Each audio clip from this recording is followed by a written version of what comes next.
भोले बाबा पूछे चिड़ैया से कहाँ गईली गौरा मड़ैया से। भोले बाबा पूछे चिड़ैया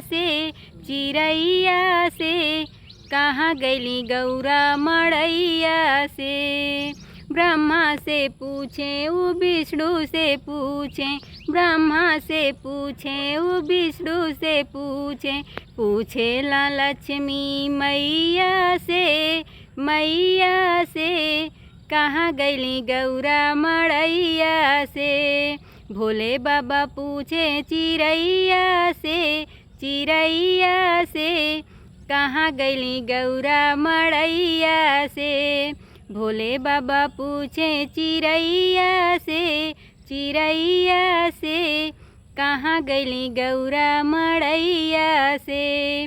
राम से पूछे उ लक्ष्मण से पूछे, राम से पूछे उ लक्ष्मण से पूछे, पूछेला सीता मैया से कहाँ गईली गौरा मड़ैया से। भोले बाबा पूछे चिड़ैया से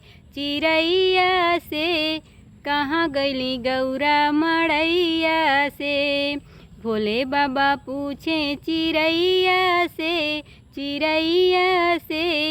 कहाँ गईली गौरा मड़ैया से।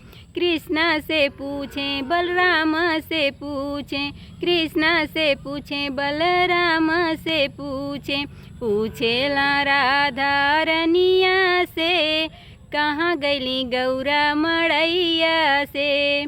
भोले बाबा पूछे चिड़ैया से